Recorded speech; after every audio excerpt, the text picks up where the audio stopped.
In this video, we're going to show you how to move from your marked text to build a sequence diagram. We'll first look at an example called Jerry's Purchase, of which we will extract the statements pertinent to the argument found therein. We'll then draw a sequence diagram with its name boxes and lifeline.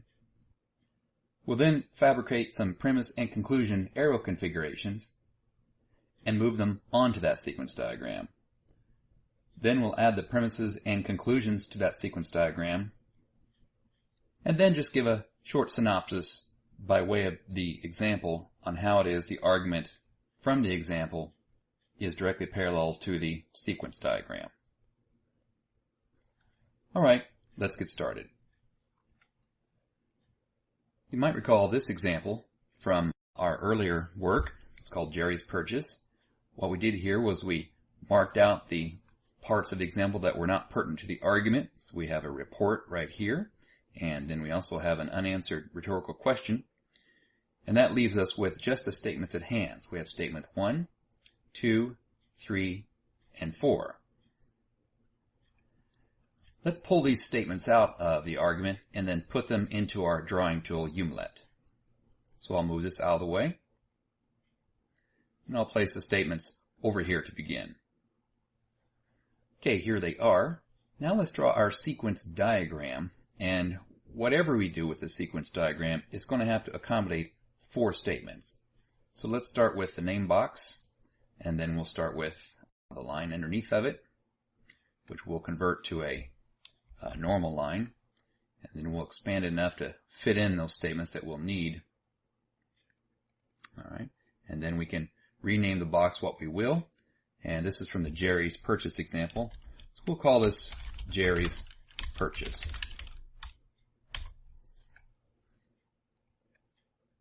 Okay, we'll expand this out so it matches. We'll double click it to copy it and pull it down to here.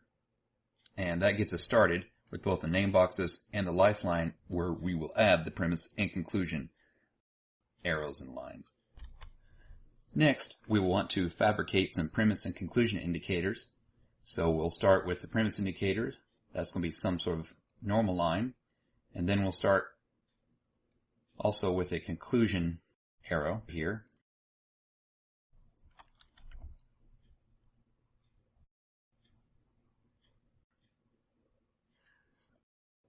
So I drag over a premise line and arrow, and then I drag over the same, copied it, and then I just changed this to a dotted line. So now what I'm going to do is I'm going to configure them where I can put them as premises on the line in the same thing for the other premises. So I'll need 1 of these, 2 of these, and 3 of these. So I'll go ahead and do that now. Okay, that configuration is done, and I'm going to make me some copies. I'll double click them, give me some copies of it going. So now I've got 3 premise line and arrow configurations to work with. So I will place them onto the lifeline. So there's one there. I'll drag the other one over here and drag this third one down here. And I have to move the conclusion, which always faces off left, to here. So I'll put it over to the side as well. I'll go ahead and move this over to the side so we can consider why it is we have it this way.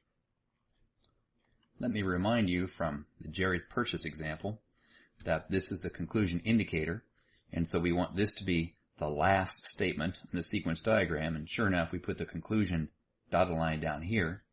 The other ones are just premises, and they're going to be placed up here. So now we can place the pros on our sequence diagram, and we'll do that now. Okay, we've moved our new sequence diagram over with the pros embedded, and we'll return to our example and think a second for how things work. Again, the conclusion indicator here shows a conclusion, and it's last in the pros block. And sure enough, here we've put down the various statements, and last is the conclusion.